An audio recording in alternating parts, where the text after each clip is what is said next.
L'origine de la géométrie de Husserl, qui est un texte que je cite presque à chaque fois que je parle de la question du savoir, parce que pour moi c'est le grand texte du XXe siècle sur le savoir, même si c'est un texte qui fait à peine 10 pages. C'est un texte dans lequel Husserl, 1936, un an avant de mourir, pose qu'un géomètre, le géomètre étant pour Husserl, comme pour Spinoza, la figure de la rationalité. Spinoza, dans l'éthique, explique qu'il faut raisonner more géométrico parce que seul le raisonnement géométrique est véritablement un raisonnement rationnel. Et ce que dit Husserl en 1936, c'est que le logos, c'est une activité de la dianoia, de la pensée, telle qu'elle se rend à elle-même publique sa réflexion. C'est-à-dire qu'un géomètre en train de raisonner et de construire son raisonnement en écrivant se rend public son raisonnement. Qu'est-ce que ça veut dire qu'il se le rend public? Ça veut dire que demain, l'année prochaine, dans 10 ans, ou dans 1000 ans, et lui ne sera plus là dans 1000 ans, il pourra accéder à son raisonnement comme n'importe quel autre géomètre. C'est ça que ça veut dire. Et ça a été le coup de génie de Derrida d'avoir compris que c'était ça l'enjeu. Je voudrais vous demander une chose. Est-ce que vous croyez aux fantômes? Je ne sais pas, c'est une question difficile. Est-ce qu'on demande d'abord à un fantôme s'il croit aux fantômes? Ici, le fantôme, c'est moi.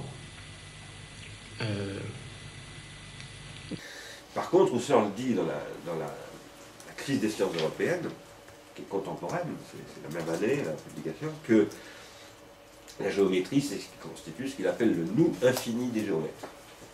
Qu'est-ce que ça veut dire? Ça veut dire que ça constitue un espace de publication qui construit une parité géométrique, une parité des géomètres, un espace de pair.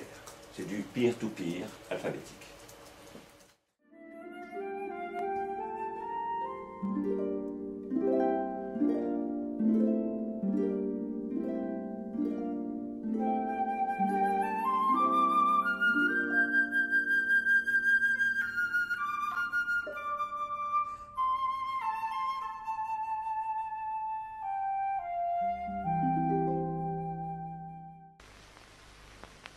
Whenever we hear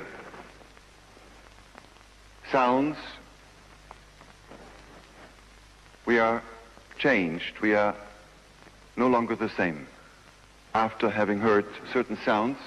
And this is the more the case when we hear organized sounds, organized by another human being. Music.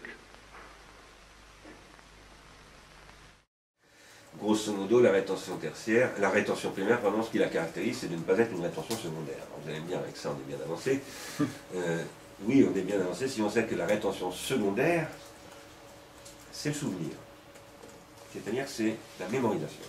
La rétention primaire, en fait, ça fait partie de la perception et donc du présent. Donc, c'est pas de la mémoire. La mémoire, c'est de l'imagination, du titre.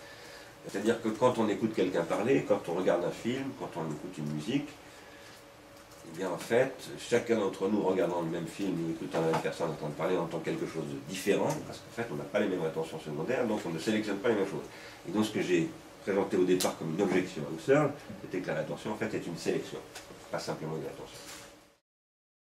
Alors quoi qu'il en soit, ce que je soutiens moi, depuis longtemps maintenant, c'est qu'en fait, le rapport rétention secondaire, rétention primaire, qui produit de la sélection primaire, eh bien il est surdéterminé par les rétentions tertiaires. Et ça, c'est ce que dit Husserl, en réalité, du géomètre. Ce que dit Husserl, c'est que sans l'alphabet, sans la rétention tertiaire alphabétique, le géomètre ne pourrait pas soumettre sa sélection primaire à des critères géométriques apodictiques. Parce qu'il ne pourrait pas contrôler son processus de sélection. Voilà. Vous comprenez qu'ici, dans ce raisonnement que je soutiens, la rétention tertiaire, donc c'est la condition de construction de la rationalité, la rétention tertiaire alphabétique, je veux dire. Mais ce n'est pas la rétention tertiaire alphabétique en tant que telle. Puisque Socrate dit la rétention tertiaire alphabétique entre les mains des sophistes, ça consiste à détruire les savoirs. C'est la rétention tertiaire alphabétique en tant que pharmacone qui a été transformée par une discipline en une thérapeutique qui prescrit des usages du pharmacone. J'emploie le mot prescrire au sens des médecins. Quand vous allez voir un médecin, il vous prescrit de l'aspirine, un antibiotique, etc. C'est véritablement une contrainte formelle sur la manière dont vous allez faire avec ce pharmacone.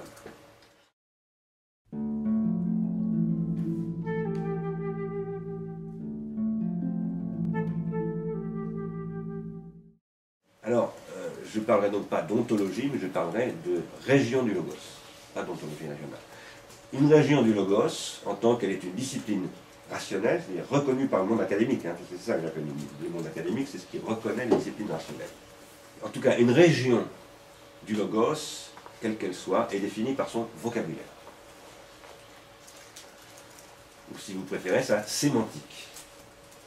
Et d'autre part, elle a des règles syntaxiques de pratique de ce vocabulaire. Qu'est-ce que permettent ces règles, qui sont des prescriptions sur la pratique du vocabulaire? Eh bien, elles permettent d'engendrer d'autres items du vocabulaire, c'est-à-dire d'enrichir le vocabulaire. Et d'autres règles pour pouvoir manipuler ces items. Une discipline, c'est essentiellement ça. C'est pas que ça, mais c'est d'abord ça. Et si ça n'est pas ça d'abord, ça n'est pas une discipline rationnelle.